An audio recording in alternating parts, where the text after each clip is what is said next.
नीतीश कुमार के कैबिनेट की बैठक खत्म हुई, 22 एजेंडों पर लगी मुहर। मुख्य सचिवालय में हो रही नीतीश कुमार की बैठक खत्म हुई। बिहार कैबिनेट की बैठक में कुल 22 एजेंडों पर मुहर लगी है। इस बैठक में कई महत्वपूर्ण फैसले लिए गए हैं। मंगलवार की देर शाम पटना के 4 देशरत्न स्थित संवाद में मुख्यमंत्री नीतीश कुमार की अध्यक्षता में हुई मंत्रिपरिषद की इस अहम बैठक में 22 एजेंडों पर मुहर लगी। नीतीश कैबिनेट ने महत्वपूर्ण निर्णय लेते हुए पटना में प्रस्तावित नए बस स्टैंड निर्माण के लिए बिहटा अंचल से कन्हौली में कुल 50 एकड़ जमीन के अधिग्रहण के लिए 217 करोड़ 46 लाख 40 हजार लाख रुपए की स्वीकृति दी है।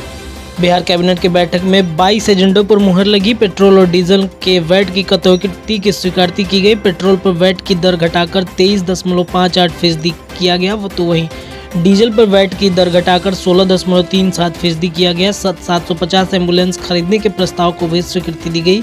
पेंशन भोगियों को जुलाई से महंगाई भत्ता का लाभ मिलेगा। छपरा में मुखिया प्रत्याशी की गाड़ी पर अंधाधुंध फायरिंग, 1 की मौत। छपरा में अपराधियों ने अपराध की दोहरी वारदात को अंजाम दिया। बता दें कि बिहार के छपरा में पंचायत चुनाव की वोटिंग से एक दिन पहले अपराधियों ने मुखिया प्रत्याशी की गाड़ी पर फायरिंग की। रसूलपुर के चुनावी रंजिश में दिन दहाड़े मुखिया प्रत्याशी मिथिलेश शाह की गाड़ी पर फायरिंग की गई। इस फायरिंग की घटना में 2 लोगों को गोली लगी है, जिसमें ड्राइवर रितेश पटेल उर्फ मारुति का घटनास्थल पर ही मौत हो गई, जबकि मुखिया प्रत्याशी मिथिलेश शाह के भाई की स्थिति नाजुक है। लालू प्रसाद यादव को कोर्ट से बड़ी राहत। पाका कोषागार से अवैध निकासी मामले में लालू प्रसाद यादव ने बीते दिनों कोर्ट में हाजिरी लगाई। इसके बाद कोर्ट की तरफ से उन्हें अगली तारीख देते हुए कहा गया कि आप अपने वकील के माध्यम से हाजिरी लगा सकते हैं। आपको बता दें कि कोर्ट ने अगली तारीख 30 नवंबर को दी है। दरअसल लालू प्रसाद यादव पहले काफ़ी दिनों से बीमार चल रहे थे। जब उन्होंने बीते दिनों कोर्ट में पेशी की तो उन्होंने जज के सामने कहा कि वो बीमार चल रहे हैं, ऐसे में उनकी जगह उनके अधिवक्ता इस मामले को देखेंगे।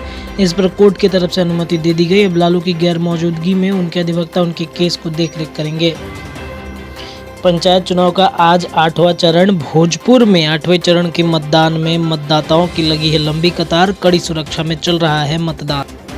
बिहार के 36 जिलों के 55 प्रखंडों में बुधवार की सुबह 7 बजे से 8वें चरण के पंचायत चुनाव की शुरुआत हो गई है। कई जगह ईवीएम खराबी के कारण मतदान में विलंब होते दिखा। पंचायती राज के अंतर्गत जिला परिषद सदस्य, मुखिया प्रत्याशी समिति, अन्य वार्ड सदस्य, सरपंच व पंच पदों के लिए 11,000 बूथों पर शाम 5 बजे तक वोट पड़ेंगे। शांतिपूर्ण व निष्पक्ष मतदान के लिए चुनाव आयोग ने पुख्ता इंतजाम किए हैं। बूथों पर कड़ी सुरक्षा की गई है। हालांकि देर रात बक्सर के चौसा में दहशत फैलाने के लिए फायरिंग की गई। मतदान के पहले दक्षिण बिहार में अधिक सताएगी ठंड। मंगलवार को पटना में रही सबसे सुबह ठंड।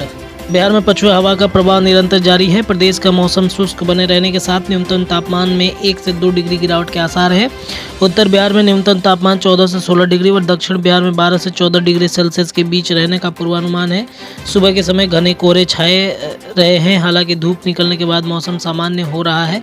पारे में धीरे धीरे गिरावट के कारण ठंड में बढ़ोतरी हो रही है। इधर राज्य के प्रमुख शहरों में वायु प्रदूषण को लेकर चिंता लगातार बनी हुई है। दिल्ली में फिर खुल सकते स्कूल, वर्क फ्रॉम होम भी होगा खत्म।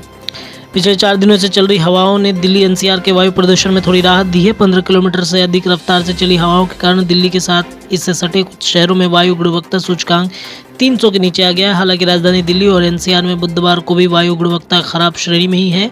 वायु गुणवत्ता और मौसम पूर्वानुमान और अनुसंधान प्रणाली के मुताबिक राजधानी दिल्ली का वायु गुणवत्ता सूचकांक AQI दूसरा C है। ये स्थिति भी स्वास्थ्य के लिए हानिकारक है। ऐसे में दिल्ली में स्कूल खोलने, वर्क फ्रॉम होम खत्म करने समेत कई अहम मुद्दों को लेकर बुधवार को अहम बैठक होगी। बताया जा रहा है कि पर्यावरण मंत्री गोपाल राय की अध्यक्षता में होने वाली इस बैठक में वर्क फ्रॉम होम खत्म करने के साथ स्कूल दोबारा खोलने का ऐलान हो सकता है। डीजल के रेट फिर से होंगे कम। भारत ने लिया बड़ा फैसला। आम जनता अगले कुछ दिनों में पेट्रोलियम उत्पादन कीमतों में और गिरावट उम्मीद कर सकती है। कच्चे तेल की कीमतों को कम करने में आनाकानी दिखा रहे तेल उत्पादक देशों पर दबाव बनाने के लिए भारत, अमेरिका, जापान, दक्षिण कोरिया, चीन के साथ हाथ मिलाया है। इन सभी देशों ने अपने रणनीतिकार भंडार में मौजूद तेल के एक हिस्से को घरेलू इस्तेमाल में प्रयोग करने का फैसला लिया है।